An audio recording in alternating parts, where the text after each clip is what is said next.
Salam alaikum, chers frères et sœurs, louange à Allah et paix et bénédiction soit sur son prophète, ainsi que sur sa famille et ses compagnons. Nous allons enchaîner toujours avec les événements qui ont eu lieu au nom d'eux de l'Hégire.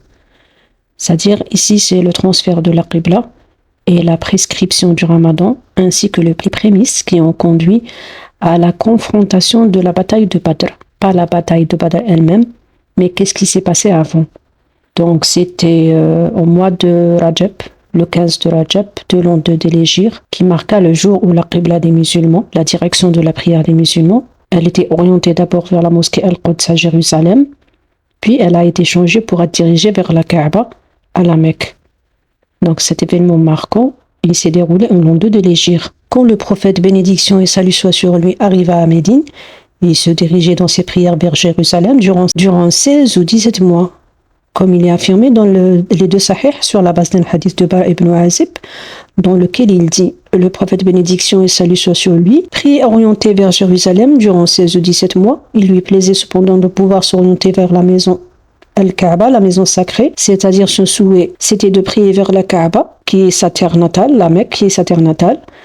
Par la suite, il reçut l'ordre divin, bien sûr, de s'orienter vers la Kaaba, la maison sacrée, selon le verset coranique. Après, bismillahir-rahmanir-rahim. قَدْ نَرَى تَقَلُّبَ وَجْهِكَ فِي السَّمَاءِ فَلَنُوَلِّيَنَّكَ قِبْلَةً تَرْضَاهَا فَوَلِّ وَجْهَكَ شَطْرَ الْمَسْجِدِ الْحَرَامِ وَحَيْثُمَا كُنْتُمْ فَوَلُّوا وُجُوهَكُمْ شَطْرَهُ وَإِنَّ الَّذِينَ أُوتُوا الْكِتَابَ لَيَعْلَمُونَ أَنَّهُ الْحَقُّ مِنْ رَبِّهِمْ وَمَا اللَّهُ بِغَافِلٍ عَمَّا يَعْمَلُونَ.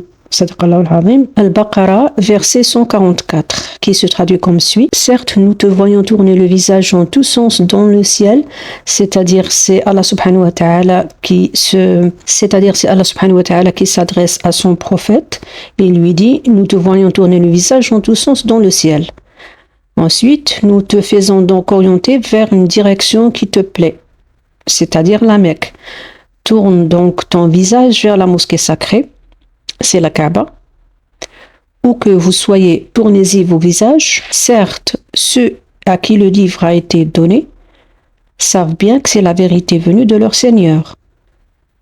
Ceux à qui le livre a été donné, c'est-à-dire les Juifs, et Allah n'est pas inattentif à ce qu'ils font. Fin de traduction. Si Allah, le Très-Haut, le Transcendant, abroge un verset, il le remplace par un autre verset. Ce sens est exprimé dans le verset suivant. Si nous abrogeons un verset quelconque, ou que nous le fassions oublier, nous en apporterons un meilleur ou un semblable. Sais-tu pas qu'Allah est omnipotent? Toujours dans Surat Al-Baqarah, verset 106. Concernant la première prière accomplie en direction de la Kaaba, après l'abrogation de la première direction, c'est-à-dire Jérusalem, c'était la prière de fin de l'après-midi ou Al-Asr, au beau milieu du mois de Rajab. Le groupe qui a fait la prière avec le prophète Mohammed sallallahu alayhi wa sallam ont changé de direction, c'était des Ansar.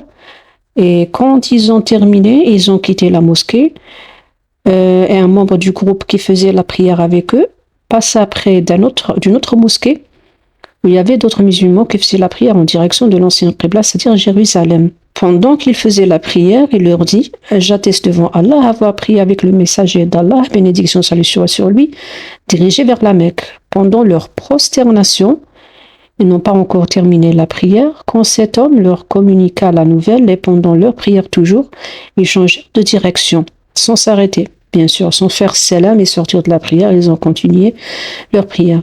Ils se retournèrent vers la maison sacrée, c'est-à-dire Al-Kaaba. Imaginez donc, Jérusalem se situe au nord-ouest de Médine et la Mecque se situe au sud par rapport à Médine. Ils se sont donc tournés presque un demi-cercle tout en continuant à faire la prière. Dans une autre version, Muslim a rapporté qu'Ibn Omar a dit « Nous étions en train d'accomplir la prière du matin dans la mosquée de Quba, donc la prière de Fajr, quand un homme vint dire « Certes, le messager d'Allah, bénédiction et salut soit sur lui, vient de recevoir une révélation cette nuit. L'ordre vient de lui être donné de se diriger vers la Kaaba.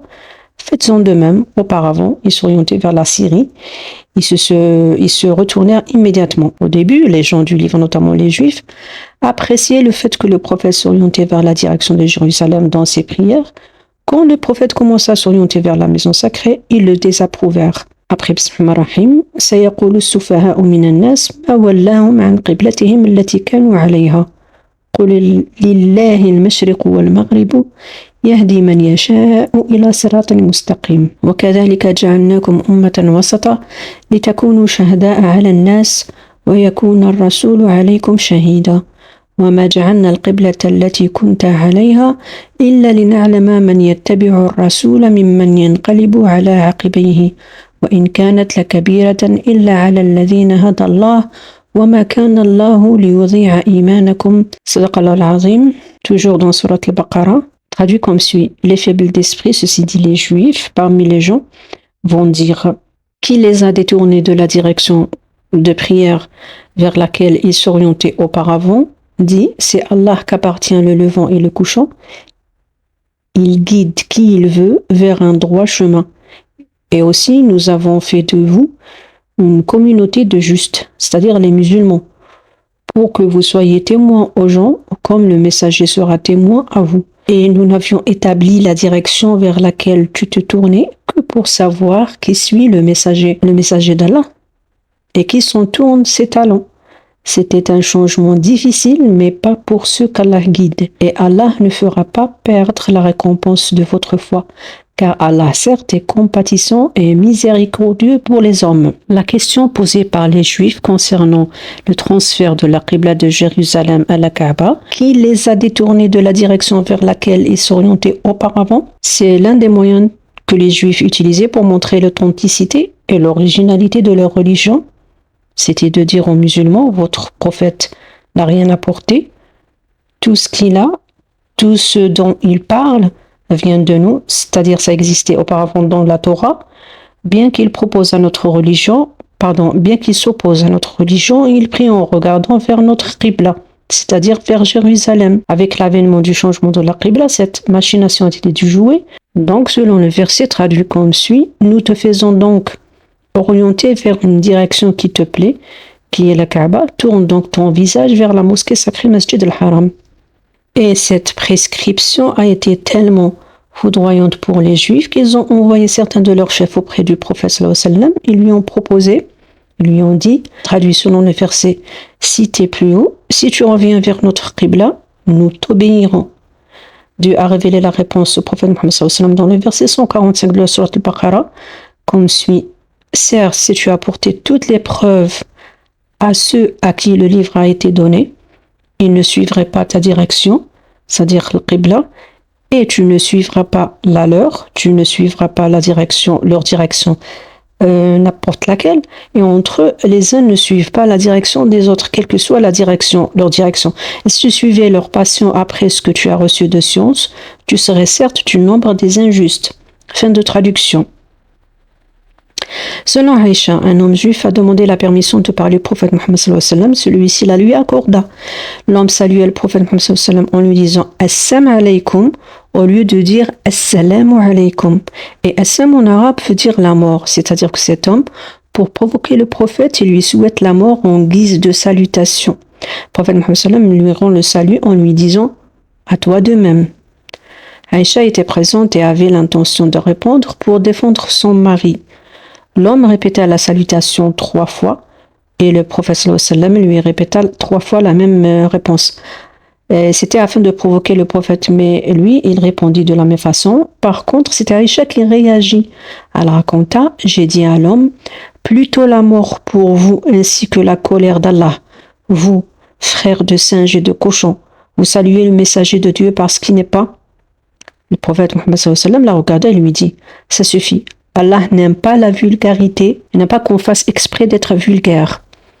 D'après Aïcha, qu'Allah l'agrée, les Juifs ont été mentionnés auprès du prophète que la prière d'Allah et son salut soit sur lui, qui a dit « Certes, il ne nous envie pas pour une chose comme il nous envie pour le vendredi, vers lequel Allah nous a guidés et pour lequel ils ont été égarés, pour la Qibla vers laquelle Allah nous a guidés et pour laquelle ils ont été égarés, et pour notre parole derrière l'imam.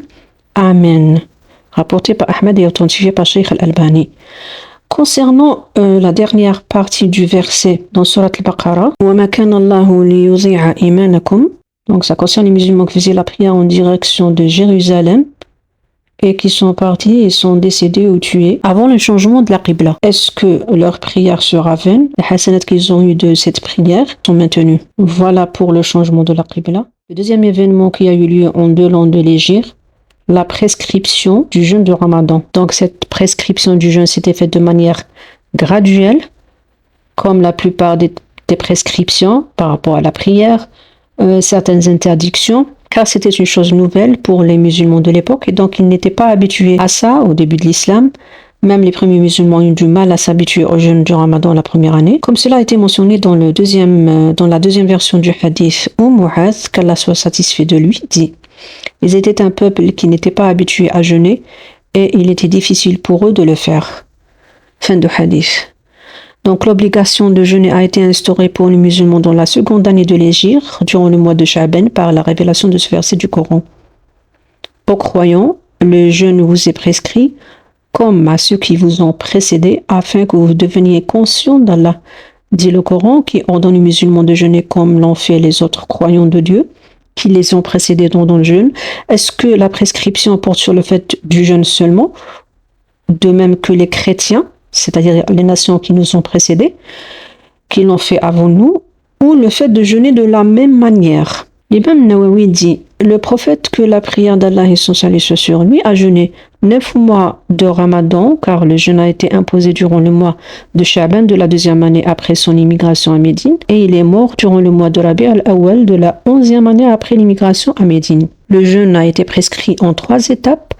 La première, c'était de jeûner 3 jours par mois et le jour de Ashura. Mu'adh ibn Jabal, qu'Allah soit satisfait de lui, a dit: la prière a été prescrite en 3 étapes et le jeûne a été prescrit aussi en 3 étapes. Il mentionna les étapes de la prière, puis il dit au sujet du jeûne: le messager d'Allah jeûnait 3 jours par mois et le jour de l'Ashura. La deuxième étape de la prescription du jeûne, donc il y a un changement après 3 jours par mois. C'est quoi ce changement? C'est avoir le choix de jeûner durant le mois de Ramadan ou de nourrir un pauvre pour celui qui ne voulait pas jeûner. C'était un choix qu'Allah exalté révéla dans les versets suivants: ô les croyants, on vous a prescrit à Siyam, le jeûne, comme on l'a prescrit à ceux d'avant vous. Ainsi atteindrez-vous la piété, jusqu'à dire nourrir un pauvre. Fin de traduction. Mais faire karam est mieux pour Allah que de nourrir un pauvre à ce moment-là, qui le voulait jeûner et qui ne voulait pas nourrir un pauvre au lieu de faire karam pour rattraper les jours ratés.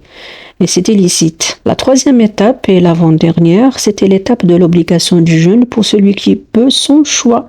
C'était obligatoire, mais au début de l'islam, si quelqu'un rompt son jeûne après un jour de carême, c'est-à-dire à Al-Maghrib, et s'il s'endort après la rupture du jeûne, il ne doit ni manger ni boire après s'être réveillé, c'est-à-dire comme si que le fait de dormir après le Maghrib nous fait rentrer dans l'état de jeûne. Mais ça, c'était au début de l'islam, en 2 de l'Hégire. Après vient la 4e et dernière étape, c'est comme on le fait aujourd'hui. Donc c'est la dernière étape quand le verset suivant a été révélé.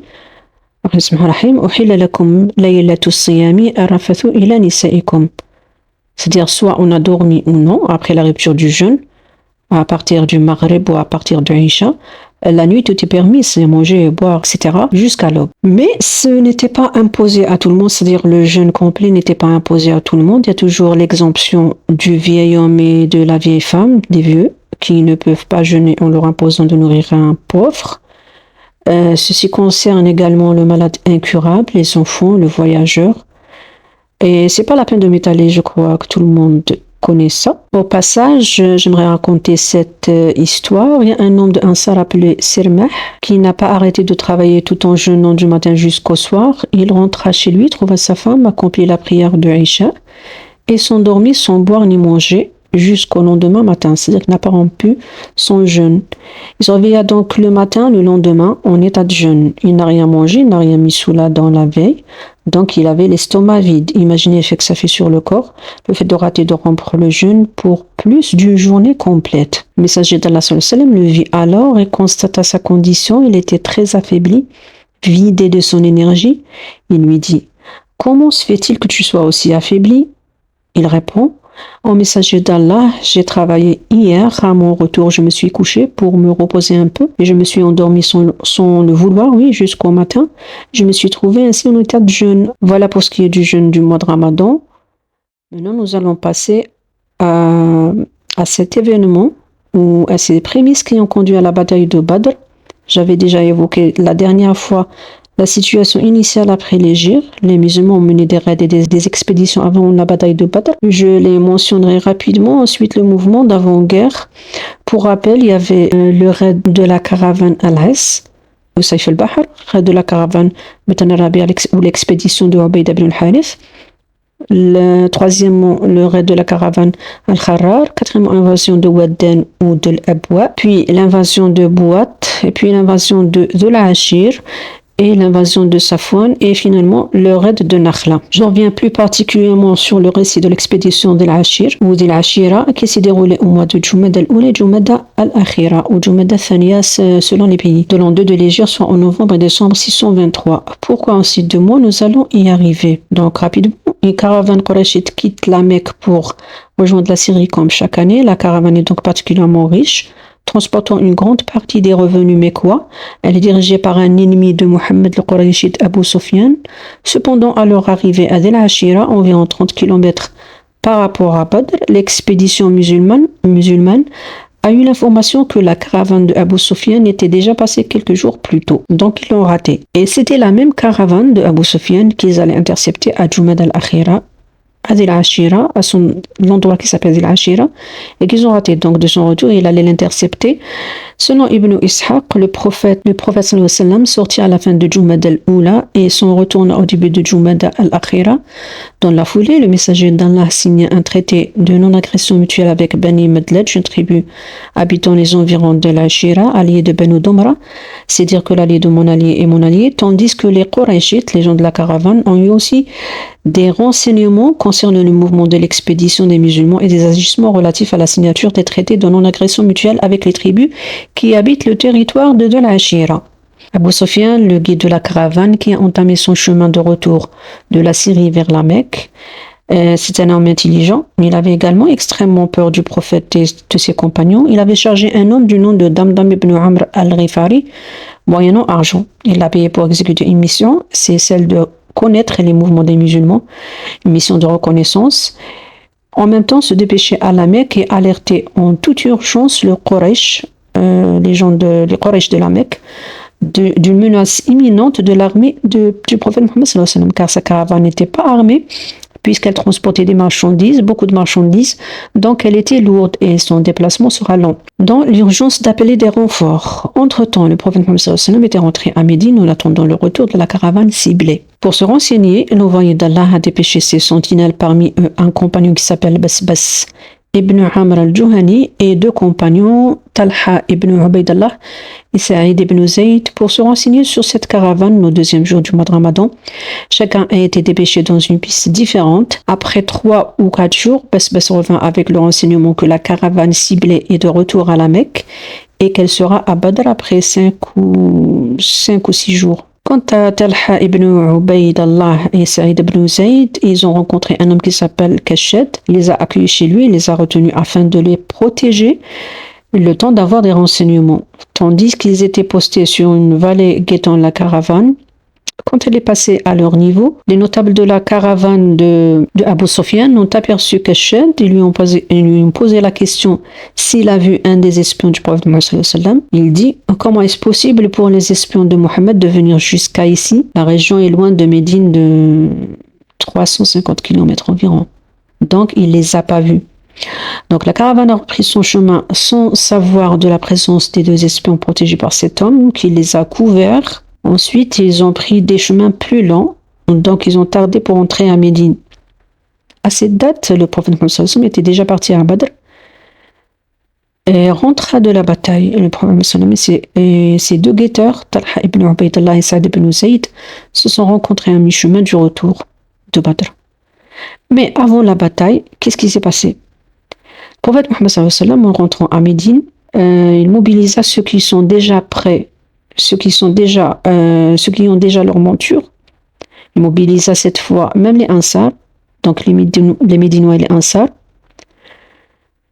car dans les raids précédents, il mobilisait uniquement les immigrés. Donc, il mobilisait ceux qui avaient une monture, la mobilisation, tandis que ce n'était pas général, pour aller intercepter la caravane de Abu Sufyan. Il rassembla donc une force d'environ 300 hommes. Et voilà, aujourd'hui, je termine. Je vous remercie pour l'écoute. Si vous êtes intéressé, restez à l'écoute. À la prochaine fois, Inch'Allah, si Dieu le veut.